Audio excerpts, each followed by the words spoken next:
नमस्कार। जब भी सुरक्षित निवेश की बात आती है ना, तो लाखों भारतीयों के मन में सबसे पहले एक ही नाम आता है, पोस्ट ऑफिस यानी डाकघर की बचत योजनाएं। तो चलिए आज इसी भरोसे की दुनिया को थोड़ा और करीब से समझते हैं और देखते हैं कि ये स्कीमें आखिर इतनी खास क्यों हैं। देखिए, इन योजनाओं की पूरी कहानी ना बस इन 3 शब्दों में छिपी है। ये सरकार की सपोर्ट वाली है, मतलब पैसा 100% सेफ है। कोई मार्केट का उतार चढ़ाव वाला रिस्क नहीं। और सबसे बड़ी बात, ये देश के कोने कोने में हर गांव में मौजूद है।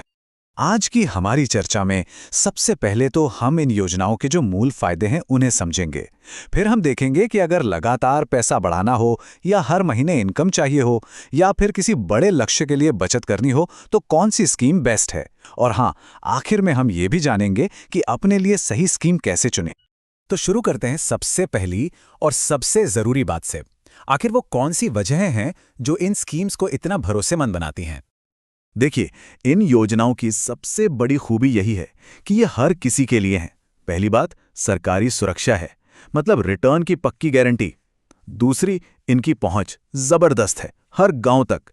तीसरी बात, निवेश शुरू करने के लिए कोई बड़ी रकम नहीं चाहिए, बस 100 या 200 रुपए से भी काम चल जाता है। और चौथी, इनकी ब्याज दरें अक्सर बैंकों से बेहतर और स्थिर होती हैं। चलिए अब आते हैं हमारी पहली कैटेगरी की स्कीम्स पर।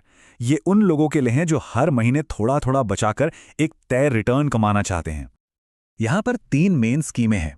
अगर हर महीने बचत करने की आदत डालनी है तो 5 साल की रिकरिंग डिपॉजिट यानी आरडी सबसे बढ़िया है। अगर एक साथ कुछ पैसा जमा करके गारंटी वाला रिटर्न चाहिए तो टाइम डिपॉजिट यानी टीडी है। और इसका 5 साल वाला ऑप्शन तो टैक्स भी बचाता है। और हाँ, जो लोग नौकरी करते हैं और टैक्स बचाने के लिए निवेश करना चाहते हैं, उनके लिए नेशनल सेविंग सर्टिफिकेट यानी एनएससी एक कमाल का ऑप्शन है। अच्छा, एक शब्द बार बार आ रहा है, सेक्शन 80C। ये क्या है? अरे बहुत सिंपल है। ये इनकम टैक्स कानून का एक नियम है।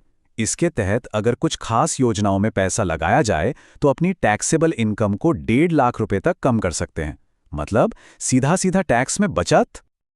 अब आगे बढ़ते हैं, बात करते हैं उन योजनाओं की जो उन लोगों के लिए बनी है जिन्हें हर महीने या हर 3 महीने में एक फिक्स्ड आमदनी की जरूरत होती है। तो यहाँ 2 मुख्य विकल्प हैं। एक है मंथली इनकम स्कीम, जिसे MIS कहते हैं। ये किसी के भी लिए है जिसे हर महीने इनकम चाहिए। ब्याज है करीब 7.5%। दूसरी तरफ है सीनियर सिटीजन सेविंग स्कीम यानी SCSS।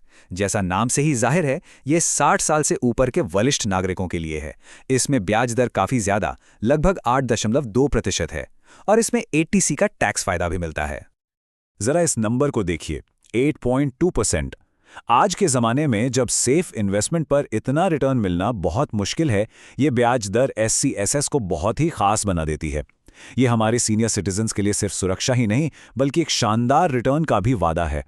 अब बात करते हैं उन योजनाओं की जो बड़े और लंबे समय के लक्ष्यों को पूरा करने के लिए बनाई गई हैं, जैसे रिटायरमेंट की प्लानिंग, बच्चों की पढ़ाई या फिर वेल्थ क्रिएशन।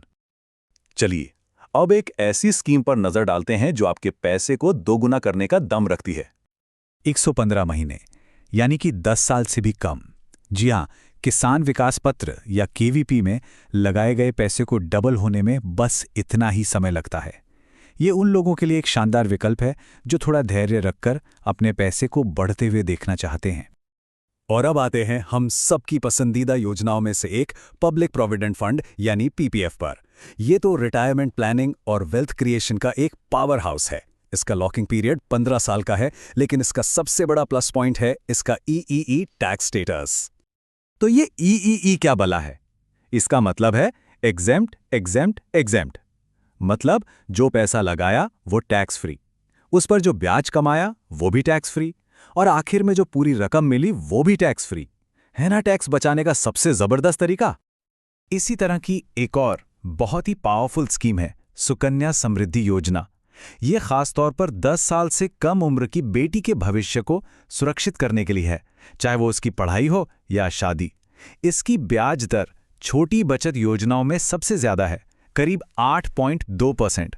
और हाँ, ये भी एक EEE स्कीम है। तो इतनी सारी योजनाओं के बारे में जानने के बाद अब सवाल ये है कि भाई अपने लिए सबसे सही स्कीम कैसे चुनें। चलिए इसका एक बहुत ही आसान सा तरीका देखते हैं। ये 3 स्टेप एक्शन प्लान बहुत काम का है। सबसे पहला कदम, अपना लक्ष्य पहचानें। क्या टैक्स बचाना है, रेगुलर इनकम चाहिए या बच्चे का भविष्य सुरक्षित करना है। दूसरा कदम, समय देखें, पैसे की जरूरत 5 साल में पड़ेगी या 15 साल बाद। और तीसरा, बस इन दोनों जवाबों के आधार पर इस गाइड में बताई गई कैटेगरी से अपनी परफेक्ट स्कीम चुन लें।